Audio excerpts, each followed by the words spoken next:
اللهم صل على سيدنا محمد وعلى آل سيدنا محمد. أعوذ بالله من الشيطان الرجيم. بسم الله الرحمن الرحيم. الحمد لله رب العالمين، والصلاة والسلام على سيد المرسلين وعلى آله وصحبه أجمعين. رب اشرح لي صدري ويسر لي أمري واحلل عقدة من لساني يفقه قولي. سبحانك لا علم لنا إلا ما علمتنا إنك أنت العليم الحكيم. ولا حول ولا قوة إلا بالله العلي العظيم. Kitab Fathul Mu'in, muka surat 36, petok yang ketiga daripada atas. Petok yang ketiga daripada atas. Qala al-muallifu rahimahullahu ta'ala wa nafa'ana bi'ulumihi amin. Wa yusannu qablaha at-ta'awuz wa ba'daha ash-shahadatani walhamdulillahi alladhi ja'ala al-ma'a tahura. Sebelum basmalah, sebelum membaca bismillahirrahmanirrahim, sunnah, yakni sunat membaca ta'awuz. Sebelum baca bismillahirrahmanirrahim, disunatkan terlebih dahulu baca a'udzubillahi minasyaitanirrajim. Dan sesudahnya, sesudah membaca basmalah bismillahirrahmanirrahim, sunnah membaca dua kalimah syahadah. Disunatkan membaca dua kalimah syahadah selepas daripada bismillahirrahmanirrahim. Dan alhamdulillahilladzi ja'ala al-ma'a tahura. Segala puji bagi Allah yang menjadikan air sebagai pencuci, sebagai alat yang menyucikan.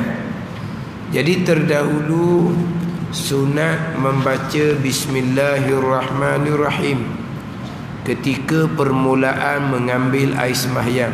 Sekarang masuk kepada pembicaraan perkara-perkara yang disunatkan ketika berwuduk.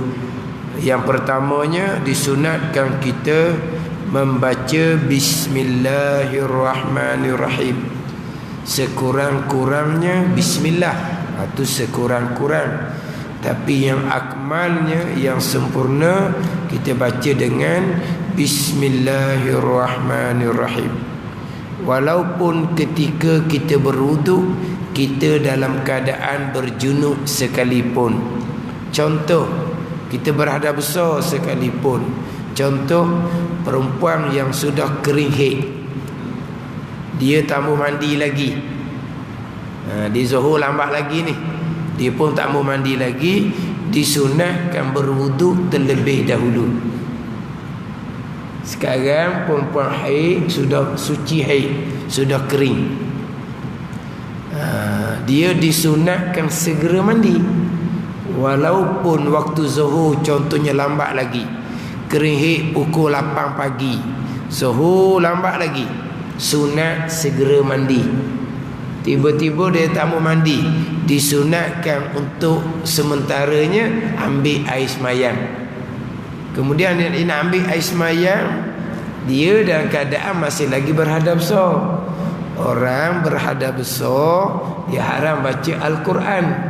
Bismillahirrahmanirrahim adalah ayat Al-Quran. Jadi macam mana perempuan yang sudah kena haid nak berwuduk, kemudian nak baca bismillah, dia sunat juga baca bismillah dengan sempurna. Bismillahirrahmanirrahim. Walaupun ada pandangan mengatakan tak boleh baca gitu, sebab dia masih lagi berhadap besar. dia kena baca bismillah. Sudah. Asal kata je bismillah. Tak usah duduk dengan bismillahirrahmanirrahim. Sebab apa? Sebab dia masih lagi berhadap besar. Itu pandangan dhaif. Pandangan muktamad tetap disunatkan dia baca bismillah dengan sempurna, bismillahirrahmanirrahim, walaupun dia dalam keadaan berhadap besar.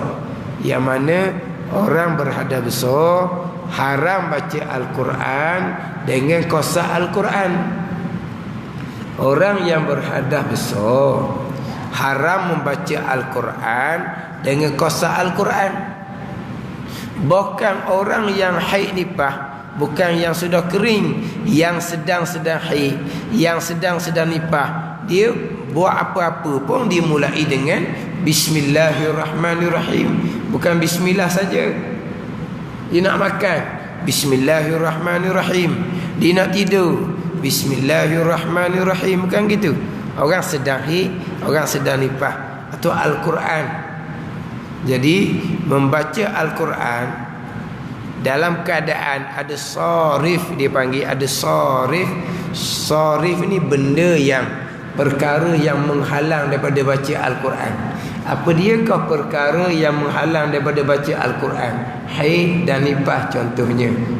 Jadi orang yang ada penghalang seumpama ni, dia baca Al-Quran, tidak akan dihukumkan membaca Al-Quran selagi tidak niat Al-Quran, selagi tidak qasah Al-Quran.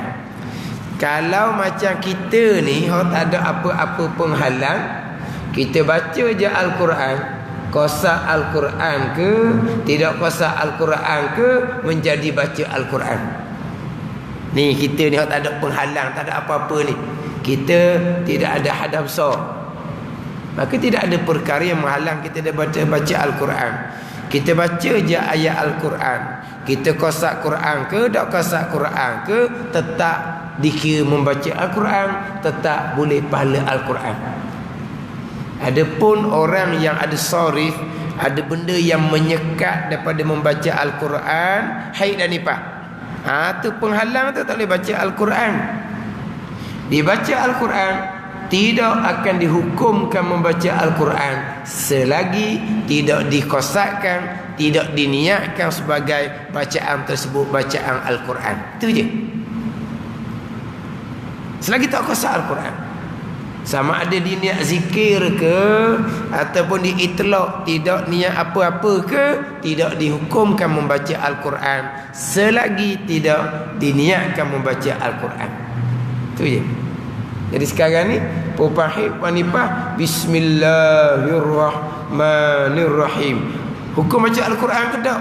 Dah awak baca tadi niat Al-Quran ke? Tak. Dah awak niat apa? Tak ada niat apa-apa. Tak ada apa-apa, tak ada Al-Quran. Awak niat apa? Saya niat zikir lah, sebab nak makan nasi disunatkan membaca bismillahirrahmanirrahim dulu. Dia niat zikir.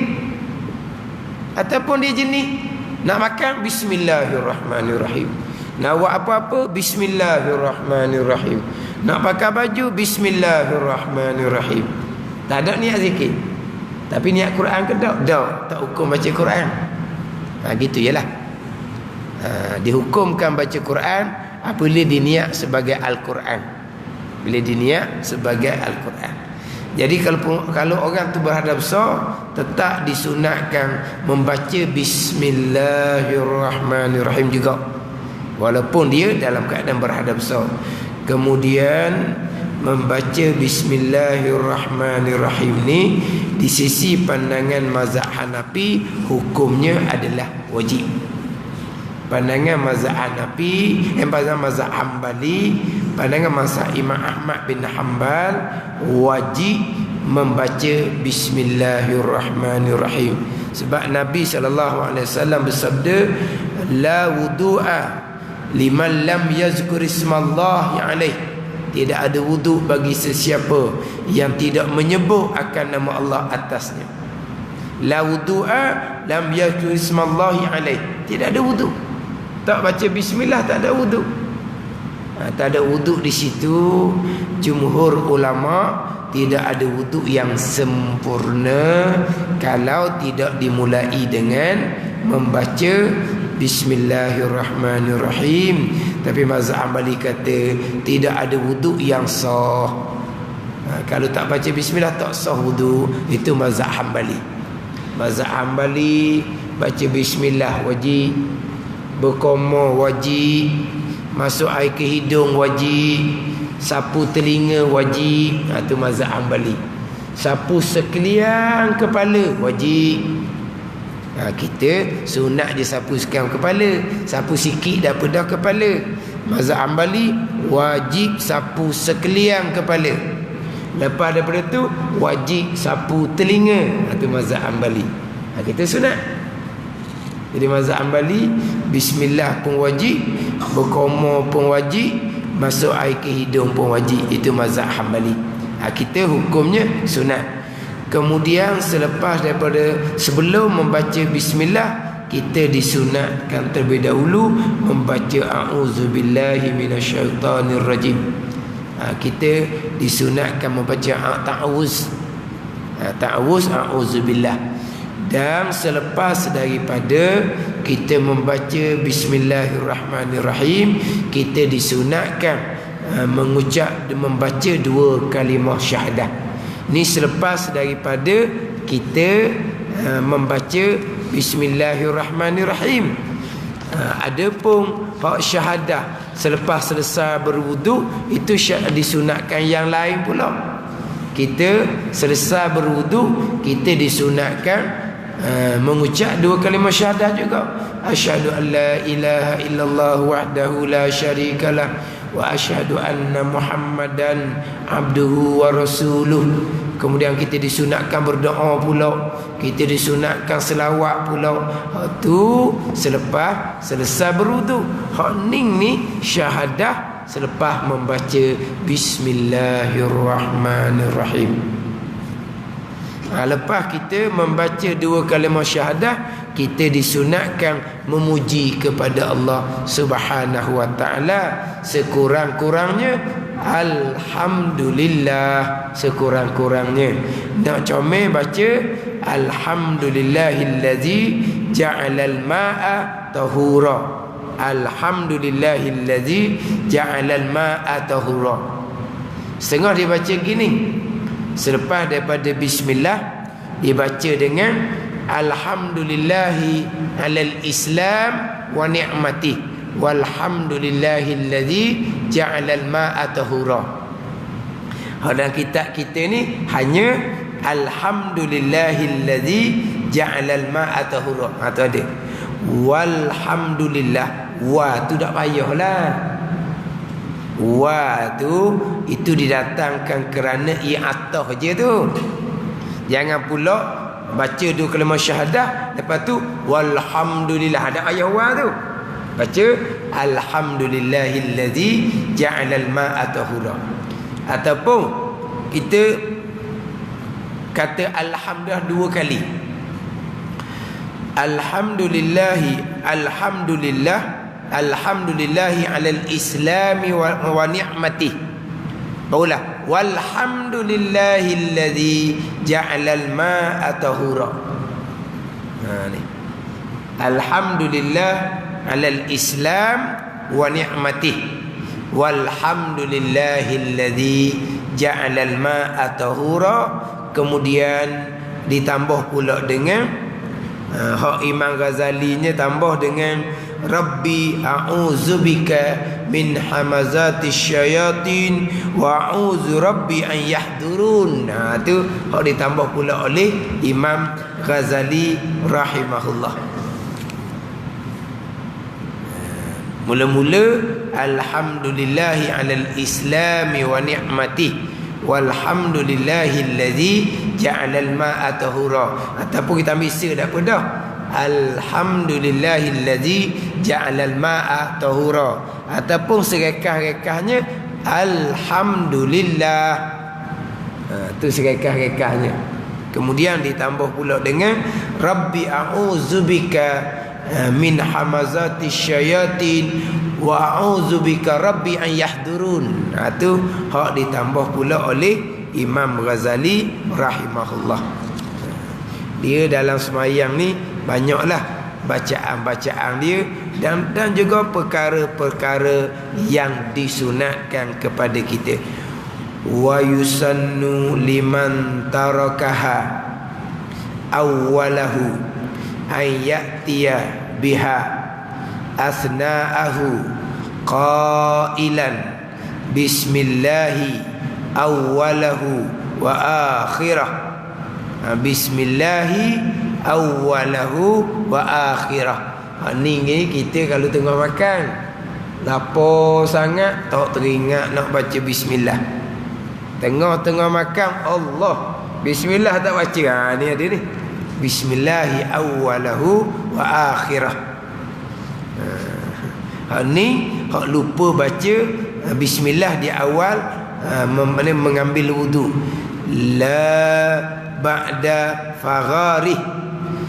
Bagi orang yang lupa membacanya, membaca Fatihah bismillah sebelum berwudu. Sebelum berwudu, awalahu di awal berwudu. Sini diterjemah bagi orang yang lupa. Hak Arab ni bukan bagi orang yang lupa. Wa yusannu, dan disunatkan, liman tarakaha, bagi sesiapa yang meninggal akan bismillah awalahu di awal wudu. Sunat liman tarakaha, bagi sesiapa yang meninggal akan basmalah, bismillahirrahmanirrahim. Meninggal bukan lupa. Meninggal bismillah ni sama ada dengan lupa ataupun dengan sengaja. Kalau diterjemah dengan lupa, kalau sengaja saja. Ni sengaja tak buat. Tapi kalulah kalu. Sengaja cepat ke warna dah tahulah. Pakai malah baca bismillah. Siapa tengah-tengah wudu, Allah bismillah tak baca. Sunat baca tengah tu. Maknanya bukan lupa saja. Disunatkan baca juga bismillah walaupun di tengah. Bahkan sengaja pun baca juga. Jadi hak lupa tu kena baki tu. Sebab hak dalam Arab ni bukan lupa. Liman tarakaha, bagi sesiapa yang meninggalkan membaca Fatihah tu, membaca bismillah tu. Orang yang meninggalkan membaca bismillah awalahu di awal wudu, dia tinggal baca bismillah, dia tak baca bismillah, sama ada tak baca tinggal tadi tu lupa ataupun sengaja. Sini diterjemah dengan lupa. Arab tu kata bukan lupa, tarakaha, bagi sesiapa yang meninggal akan bismillah, sama ada tinggal dengan lupa ataupun sengaja. Atau kena baki diterjemah dengan lupa tu. Bagi orang yang meninggalkan membacanya, membaca bismillah sebelum berwudu, di awal berwudu, hukumnya sunnah membacanya di tengah berwudu. Baca mana? Bismillahi awwalahu wa akhirah, dengan asma Allah, dengan nama Allah daripada awal sampai ke akhir. Bismillahi awwalahu wa akhirah. Tidak disunnahkan, tidak disunatkan membaca bismillah. Tidak disunnahkan membacanya, tidak disunatkan membaca bismillah selesai berwudu. Selepas selesai berwudu barulah teringat tak baca bismillah ketika di awal mengambil wudu. Tidak disunatkan kita membaca bismillah. Dia berbeza dengan kalau kita lupa membaca bismillah ketika makan. Sudah makan pun sunat juga kita baca bismillahi awwalahu wa akhirah. Tu lain. Ketika kita makan nasi, memang walaupun kita sudah dah membaca, sudah dah kita makan nasi, barulah kita sedar kita lupa membaca bismillah. Ketika awal makan nasi tadi, kita disunatkan membaca bismillahi awwalahu wa akhirah. Itu dah ada dalam hadis Tirmizi tu. Ada dalam hadis Tirmizi. Apabila makan seseorang kamu, maka hendaklah menyebut akan nama Allah Subhanahu wa taala. Apabila lupa bahawa menyebut nama Allah fi awalihi, pada awal makan, Nabi kata falyakul, maka hendaklah dia membaca bismillahi awwalahu wa akhirah. Hadis riwayat Tirmizi. Tu hak lupa membaca bismillah ketika makan nasi. Tapi hak makan nasi ni, walaupun sudah dah makan nasi sekalipun, baru teringat tak baca bismillah, maka disunatkan juga dia baca bismillah walaupun sudah makan dah sekalipun. Tetapi antara sudah makan dengan teringat tak baca bismillah lagi tu, janganlah cerah lama. Sedawa lama dah siap makan, baru teringat Allah tadi makan sedap, tadi tak baca bismillah. Tak ada dah bismillahi awwalahu akhirah. Maknanya dengan sudah makan, dengan teringat tak baca bismillah tu, panggil apa ni? Senggang dia pendek je. Jangan senggang panjang. Pendek panjang ni kita tak tabik lah.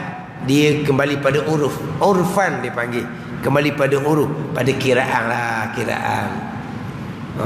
Kalau dah siap dah, basuh dah pinggang, baru teringat tak baca bismillah, itu senggang lama sangat.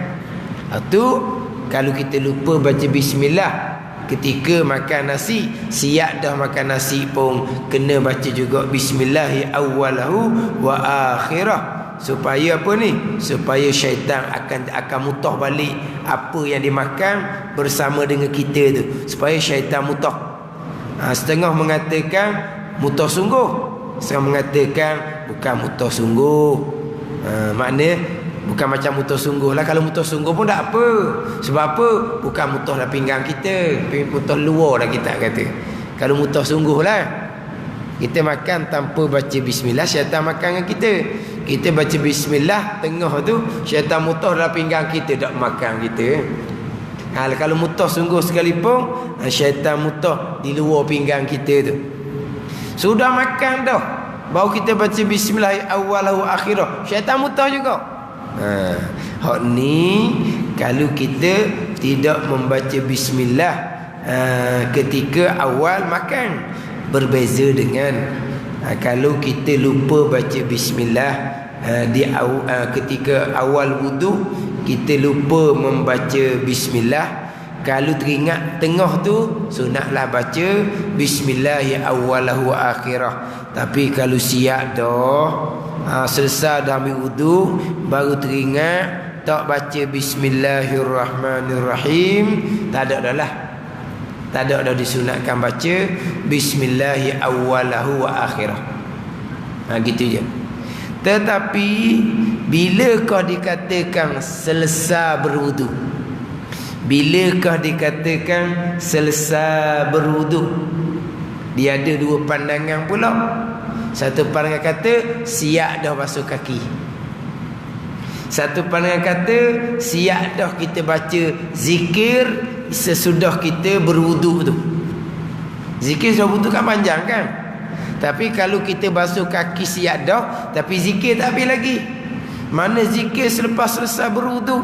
Zikir selesai wuduk tadi, asyhadu an la ilaha illallah wahdahu la syarikalah. Kemudian baca pula Allahumma ja'alni minat tawabin wa ja'alni minal mutatahhirin wa ja'alni min ibadikas salihin. Subhanakallahumma wa bihamdik asyhadu an la ilaha illa anta astaghfiruka wa atubu ilaik. Kemudian kita disunatkan pula selawat wa sallallahu wasallam ala sayyidina Muhammad wa ala ali sayyidina Muhammad. Kemudian kita disunatkan pula baca dengan inna anzalna 3 kali. Lepas siap baca inna anzalna 3 kali, barulah kita teringat tak baca bismillah di awal berwuduk tadi, maka sudah dah panggil tu. Sudah dah panggil tu. Jadi zikir selepas selesai berwuduk ni panjang. Bukan hak syahadah tu saja, termasuk baca inna anzalna 3 kali.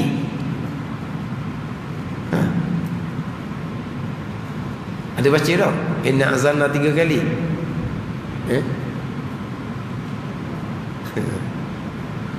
Selepas kita syahadah, kita berdoa, kita selawat wa sallallahu wasallam ala sayyidina Muhammad wa ala ali sayyidina Muhammad.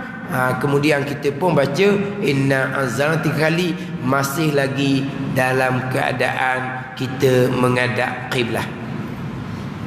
Baca inna anzalna 3 kali.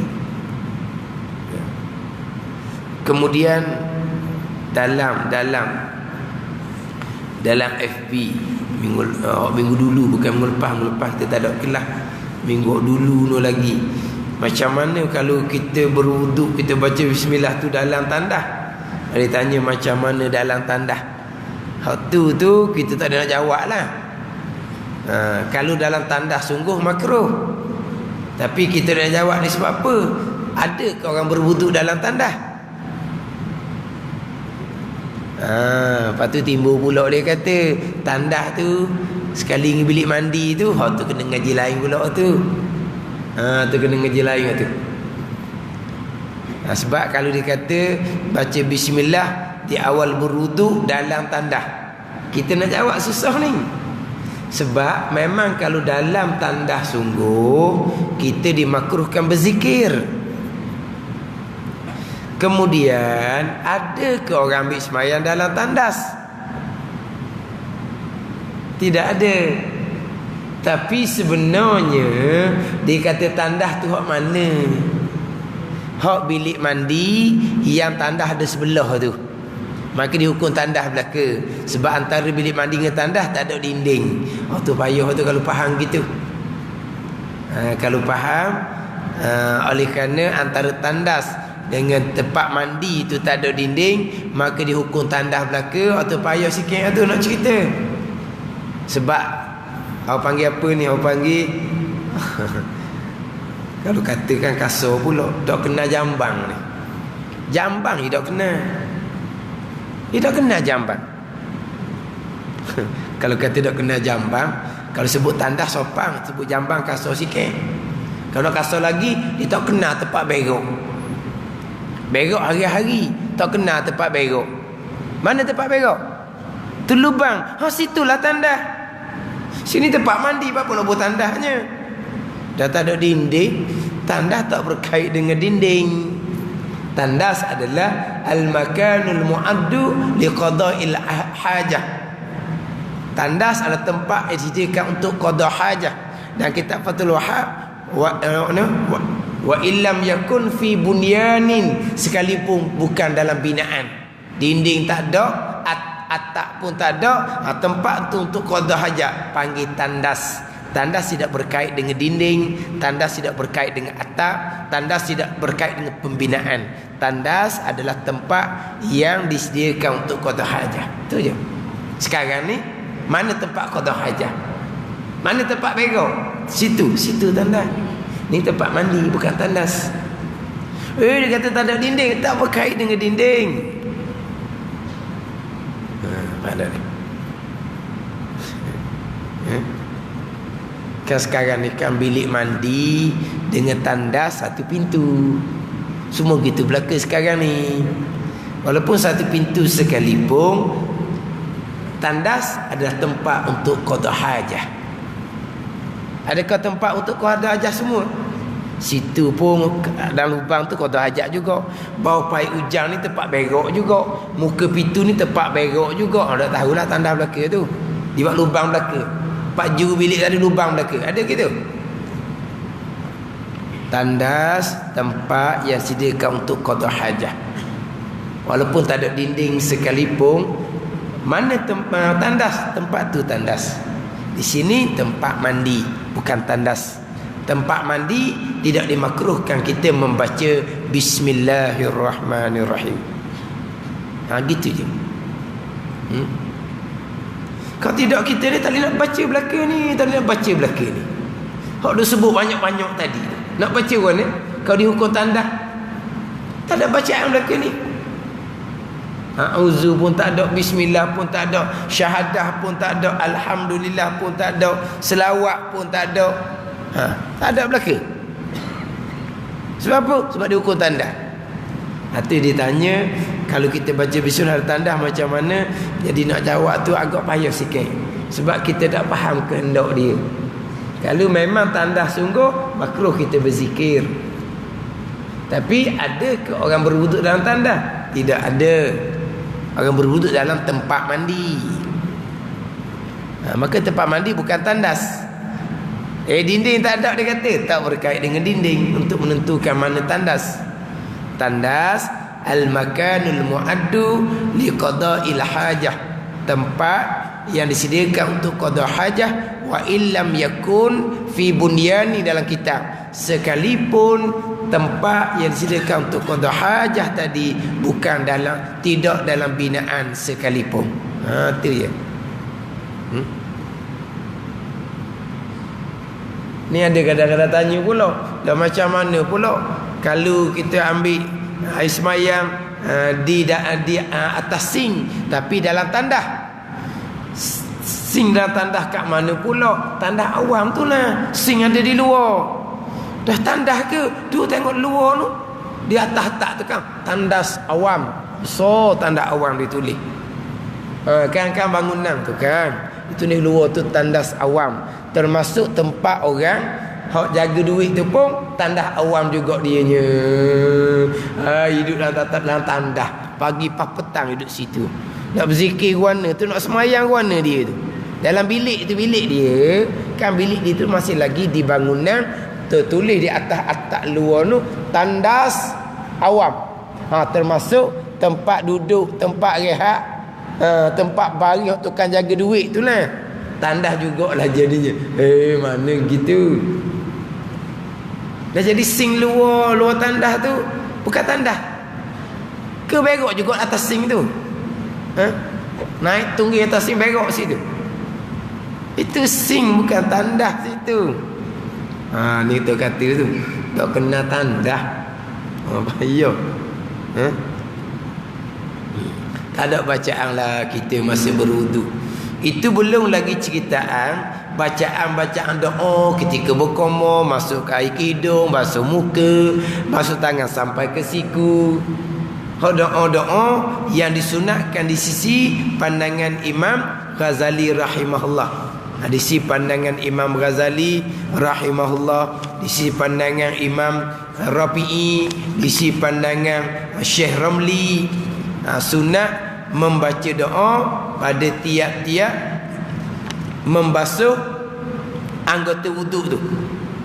Sunat si pandangan Imam Ghazali, Imam Rafi'i, Syekh Ramli, mazhab Hanafi, mazhab Maliki. Walaupun pandangan Imam Nawawi, pandangan muktamad dalam mazhab Syafi'i, tidak ada bacaan doa ketika membasuh tiap-tiap anggota wuduk. Tapi pandangan Ghazali ada tu. Dan nak baca doa kan? Kalau dihukum tandas belaka. Ni ada orang tua ambil semayang atas sim dapur rumah anak dia. Sekarang ni rumah dia kapung, diwak suku-suku, tandas pintu lain, bilik mandi pintu lain. Dia pergi jalan rumah anak dia. Anak dia tandas gitu belaka. Dia belebel ke anak dia. Mung nak ajak mak pergi rumah mung. Mung jambang ni bilik mandi sekali dengan jambang. Dia mahukan anak dia. Anak dia beli rumah siap dah. Anak dia beli rumah siap dah. Bukan anak dia pemaju perumahan. Lepas tu dia ambil semayang mana? Dia ambil semayang di sing dapur. Sing dapur rumah anak dia.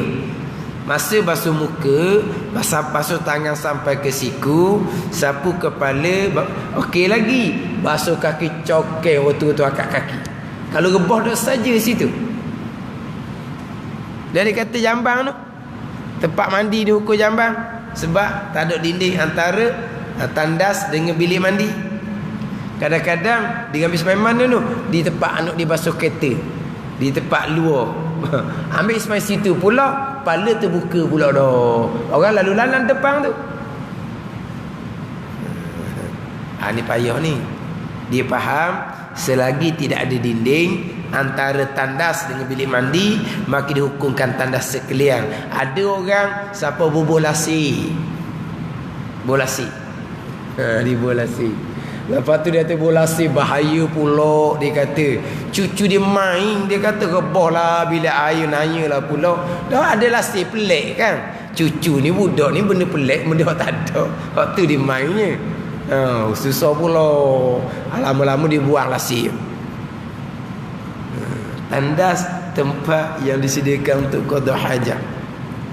Dia tak berkait dengan binaan, dia tak berkait dengan dinding, tak berkait dengan pintu, tidak berkait dengan atap, tidak berkait. Cuma dinding adalah untuk menghalang orang melihat aurah kita. Sekarang ni kita pakai satu dinding dengan dinding bilik mandi. Mana aurah kita orang sudah tak nampak. Okey je lah. Ya kan? Sebab ada orang tanya gitu. Dan nak baca bismillah macam mana kalau dalam tandas? Nak jawab serba salah. Sebab takut maksud dia kok lain. Maksud dia kok lain. Dia bubuh tandas tu, bilik mandi dia bubuh tandas juga. Ada tu? Kenal tak tandas? Tandas tempat jadikan untuk qada hajat. Cuma orang ni buat pintu lain-lain. Tandas dengan bilik mandi ni sebab rugi. Dia qada hajat. Orang nak mandi tak boleh nak masuk. Dia nak mandi, kita nak qada hajat tak boleh masuk. Ke boleh masuk dua orang situ? Situ seorang, itu seorang boleh? Jadi kalau pintu suku-suku, dah kita dah lah bilik mandi tu waktu je. Waktu je. Lepas tu kita buat sepintu pula. Kalau buat dua pintu, orang nak qada hajat masuk pintu tu. Orang nak mandi saja masuk pintu tu. Sekarang ni buat sepintu. Orang dia nak qada hajat je, bukan nak mandi pun. Orang luar tu nak mandi seorang, tak boleh masuk. Dia tengah mandi. Orang luar tu nak qada hajat, dah ketuk juga. Nak berak dah ni, nak berak ni. Aku mandi pula siap lagi. Dah susah aja dia. Walah kalau ada pintu suku tak ganggu. Orang ni mungkin nak qada hajat, kawan tu mandi tak siap lagi. Jadi maknanya jadi rugi bazir dah. Sebab boleh pakai sir je. Jadi nak buat pintu asasi lagi comel, tak ada masalah. Tapi kalau kita rumah-rumah sekarang ni memang gitu belaka. Mana-mana tempat pun sama. Jadi kita tak akan hukum tandas, melainkan tandas adalah tempat yang disediakan untuk qada hajah. Kita pun habis petok lagi. Wa kaza fi nahwil akli wa syurbi wal iktihali mimma yusannu lahu tasmiyah. Ni sama je ni. Kesunahan serta tata cara membaca basmalah tersebut berlaku pula untuk perbuatan yang sunat dibacakan basmalah, seperti makan, minum, bercelok mata. Maknanya disunatkan baca bismillah sebelum makan dan minum, sebelum kita pakai celok mata. Kalau kita lupa membaca bismillah di awal, kita disunatkan membaca bismillah di tengah-tengah kita baca ni makan, minum ataupun kita pakai celok mata. Wal manqulu an-Syafi'i wa katsirun minal ashabi anna awwal as-sunnani at-tasmiyatu. Wallahu a'lam. Bismillahirrahmanirrahim. Alhamdulillahirabbil alamin wassalatu wassalamu ala sayyidil mursalin wa ala alihi wa sahbihi ajma'in. Allahumma iftah alaina futuhal arifin. Allahumma 'allimna ilma akadamin wa fahimna famas sabiqin warzuqna riqat talibin. Allahumma zidna ilman wa alhiqna bis salihin. Wa sallallahu ala sayyidina Muhammad wa ala alihi wa sahbihi wa sallam. Walhamdulillah rabbil alamin.